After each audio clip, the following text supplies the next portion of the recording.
Nous bénissons le Seigneur pour l'occasion qu'il nous donne pour continuer ce message.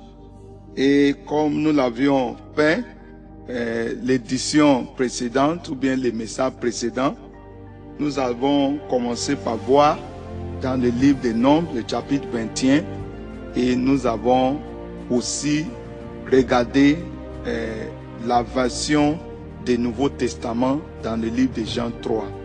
J'ai bien compris que le Saint-Esprit nous ouvre les yeux encore davantage afin que nous puissions comprendre le mystère de la croix que Dieu a destiné pour notre gloire. Prions le Seigneur. Seigneur, ouvre nos yeux aujourd'hui, permette à ce que chacun des auditeurs et des auditrices puisse saisir ce que tu as et recevoir pour nous, au nom de Jésus-Christ. Amen. Nous allons repartir dans le livre de Jean, le chapitre 3. Jean chapitre 3, et nous étions dans le verset, à partir du verset 9. Et dit, Nicodème lui dit, comment cela peut-il faire? Jésus lui répondit, tu es le docteur d'Israël et tu ne sais pas ces choses. Le verset 11. En vérité, je te le dis.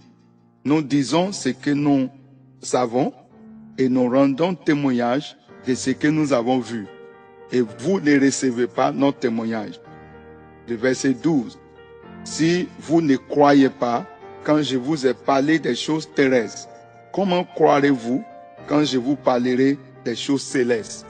On a commencé par examiner cette question de Christ à Nicodème, en lui disant, je t'ai expliqué des choses terrestres, des choses normalement que tu devais comprendre. Mais maintenant, si tu n'arrives pas à saisir ça, comment tu vas arriver à saisir les mystères que je vais te parler?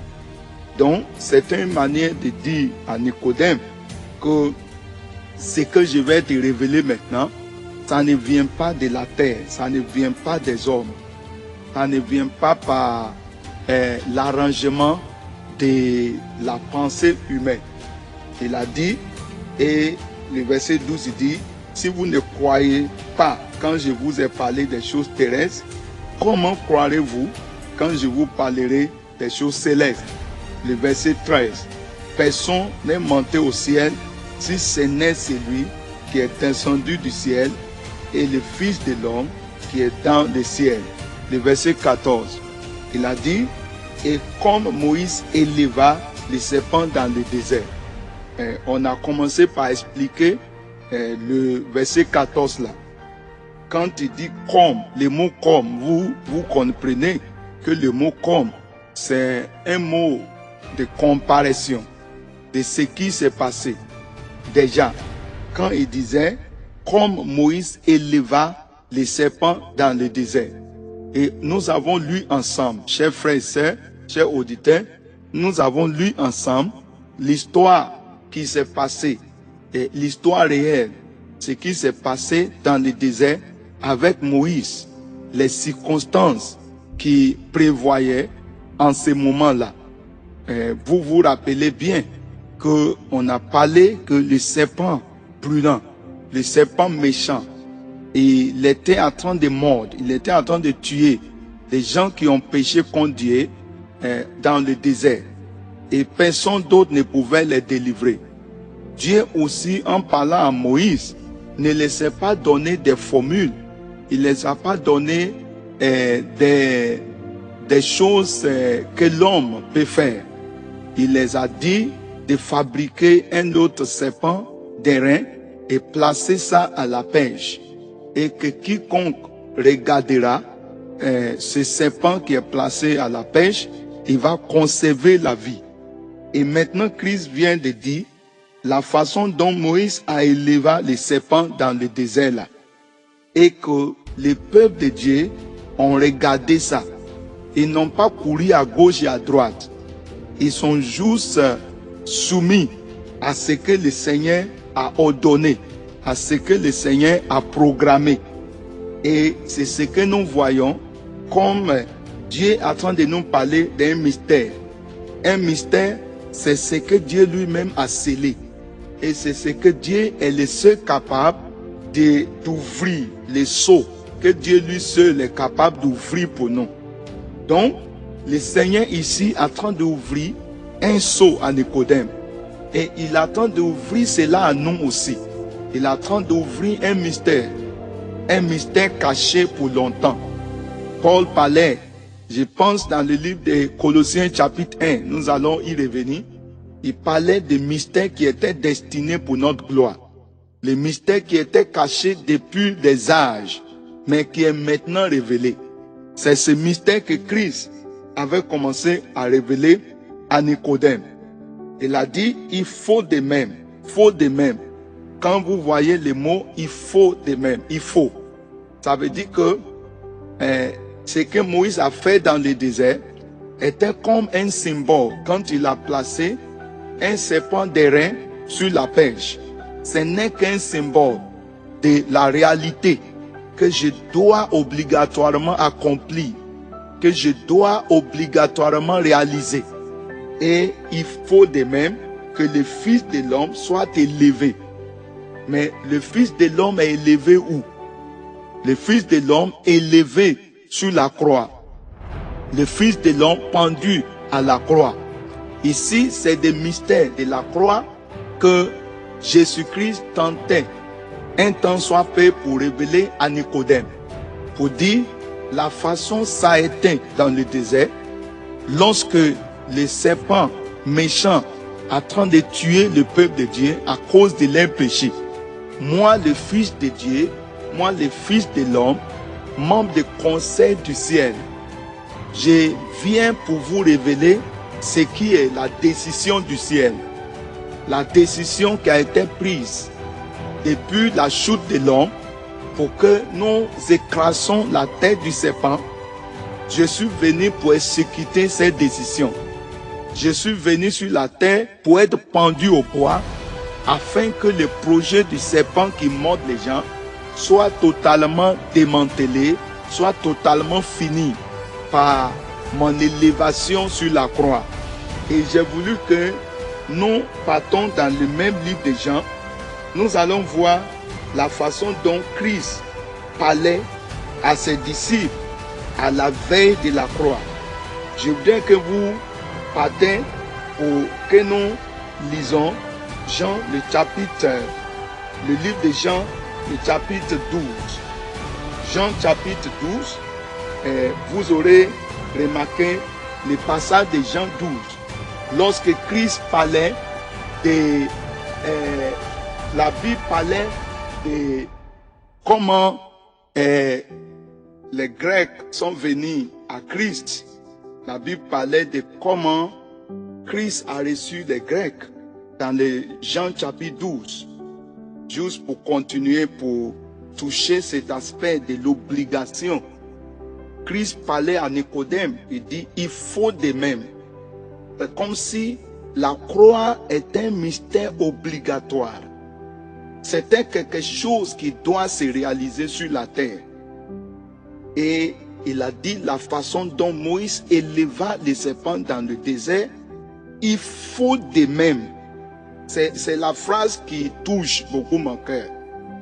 Il faut de même. Donc, la croix n'est pas une option facultative. La croix, c'est un mystère obligatoirement qui doit être bien compris sur la terre, qui doit être bien saisi sur la terre par les hommes. Dans Jean 12, comme je viens de citer, si nous commençons par le verset 20, quelques Grecs du nombre de saints qui étaient montés pour adorer pendant la fête s'adressaient à Philippe de Bethesda en Galilée. On lui dit avec instance, Seigneur, nous voudrons voir Jésus. Et Philippe alla le dit à André. Puis André et Philippe le dit à Jésus. Jésus leur répondit, l'heure est venue où le Fils de l'homme doit être glorifié. Vous voyez ça? Le Fils de l'homme doit être glorifié. Ce n'est pas que le Fils de l'homme veut être glorifié. Le Fils de l'homme doit être glorifié. Ça veut dire qu'il y a quelque chose qui doit se passer pour amener la gloire de Christ, la gloire de Dieu en manifestation dans la vie des hommes sur la terre.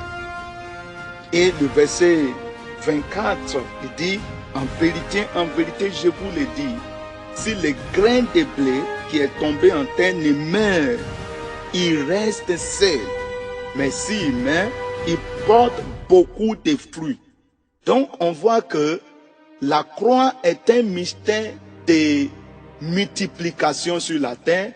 C'est le mystère de délivrance. C'est le mystère de démantèlement de tous les projets du serpent, tous les projets de l'échec, tous les projets de la chair, tous les projets qui a amené le péché à séparer les hommes de Dieu, séparer l'homme de la vie réelle, la prospérité éternelle de Dieu dans la vie des êtres humains qu'il a créés pour sa gloire. Mais Christ vient dire à Nicodème pour dire la façon dont Moïse a élevé les serpents dans le désert, la même façon le Fils de l'homme doit être élevé.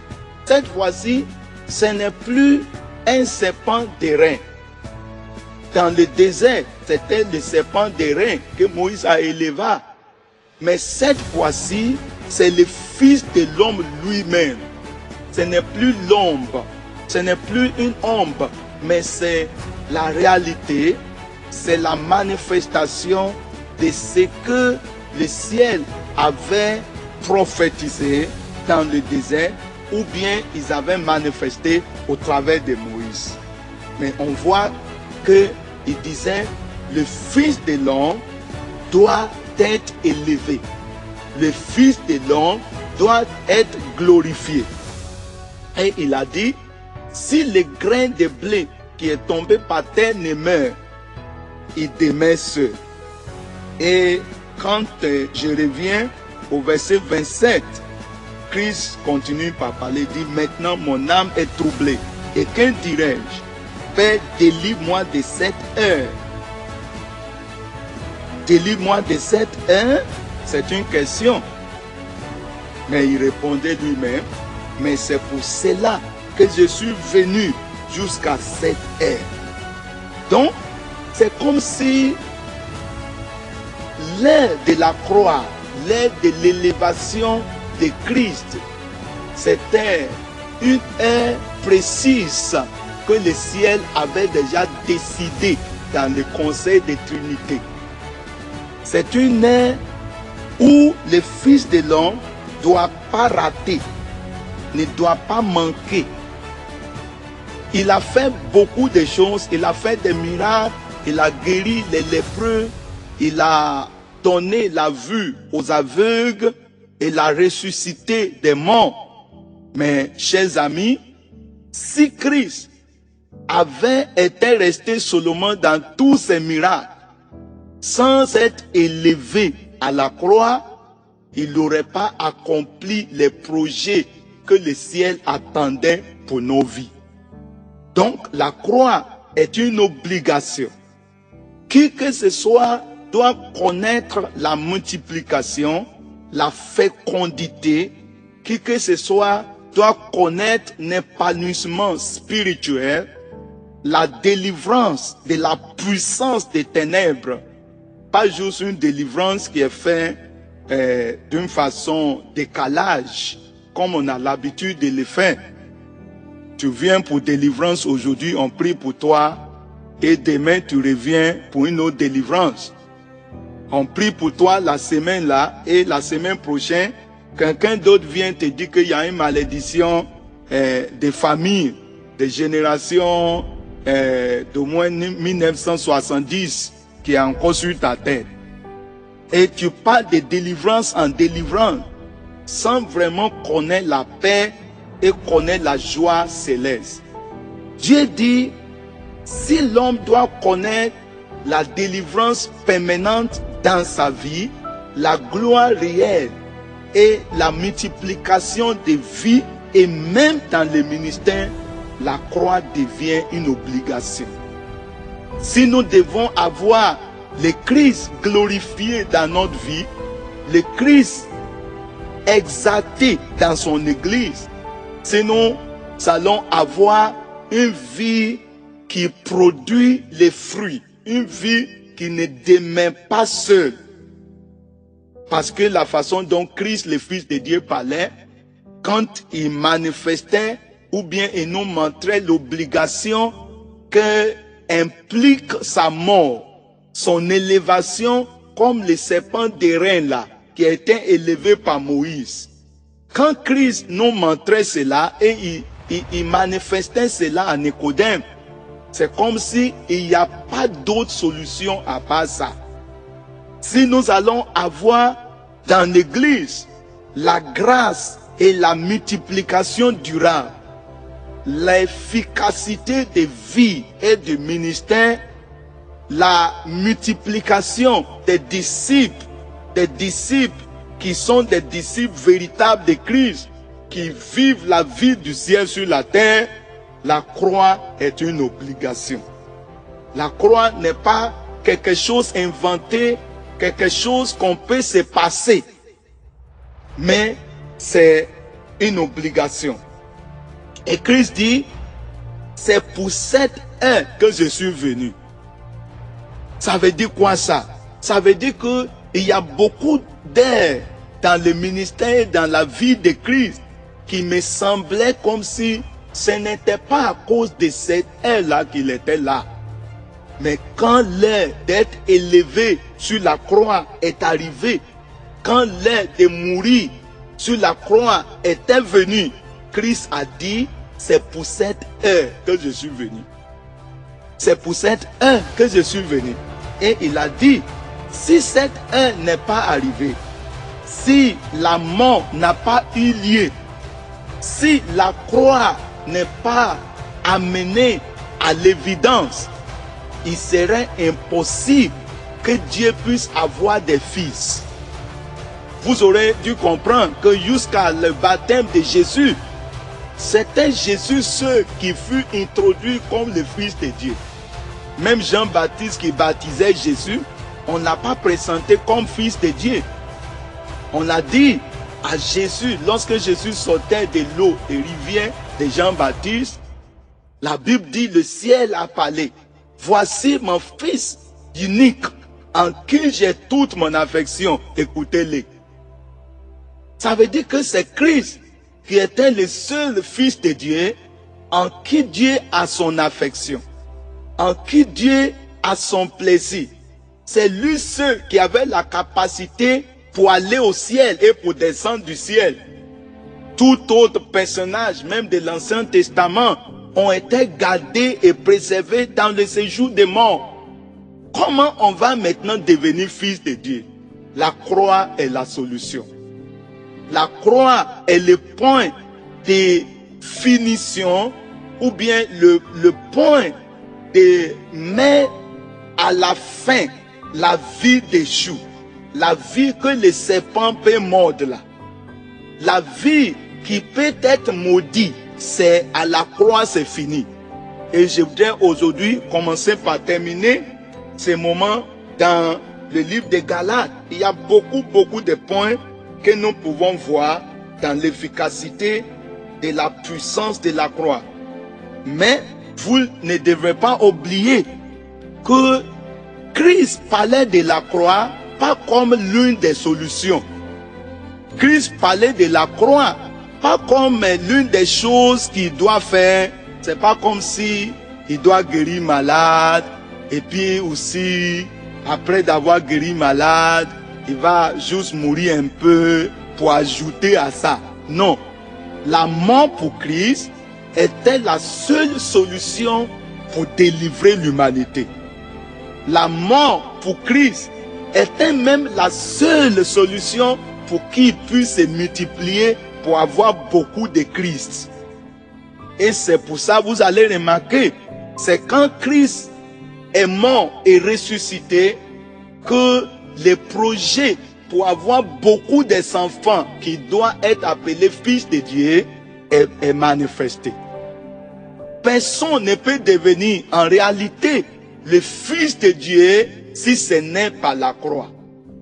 Et personne ne peut mettre fin à ce qui est d'Adam dans sa vie, la nature déchue, la nature adamique, la nature terrestre, sans passer par la croix.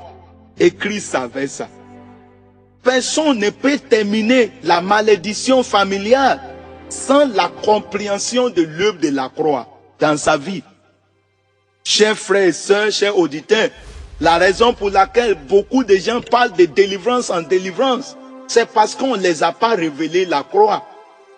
On l'a prié pour eux, on les a mis dans les jeûnes, mais on ne les a pas prêchés, on ne les a pas révélé les mystères qui finissent la malédiction dans leur vie. Et je voudrais que vous remarquiez, livre de Galates, le chapitre 3 et le verset 13. Galates, le chapitre 3 et le verset 13. Il a dit ici,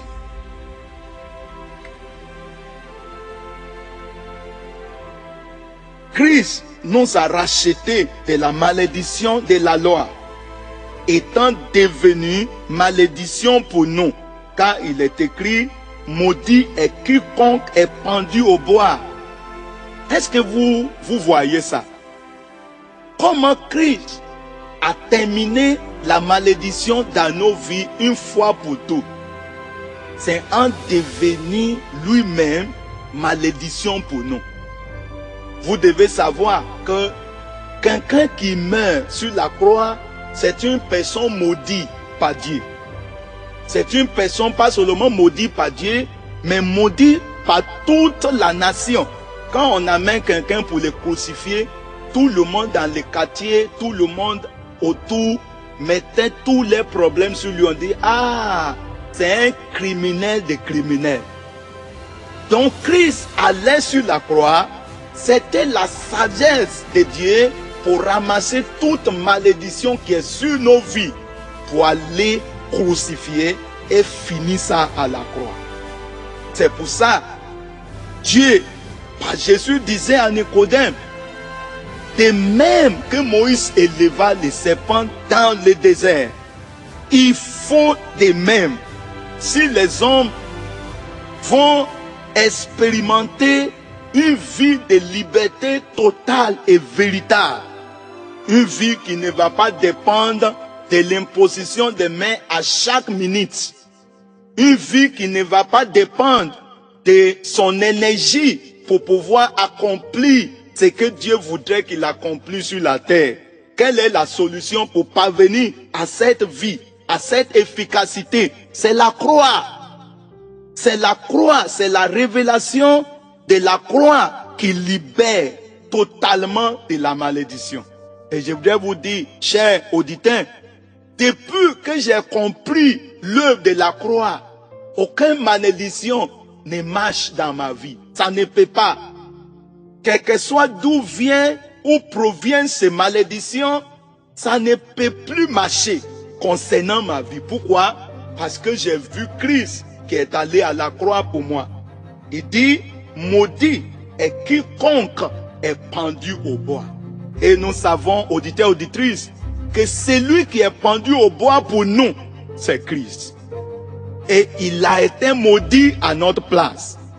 Si Christ a été maudit à notre place à la croix, ça veut dire que aucune malédiction ne pourrait marcher dans la vie de qui que ce soit qui croit en Christ. Donc je termine aujourd'hui, il dit il faut de même. Si le Seigneur dit il faut de même, alors obligatoirement, il te faut comprendre ces mystères. Il te faut croire dans ces mystères. Il te faut voir Christ attaché sur la croix pour toi.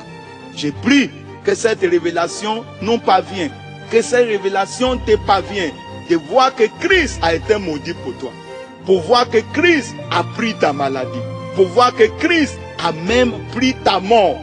Et désormais, tu peux expérimenter sa liberté. Que le Seigneur vous bénisse au nom de Jésus. Amen.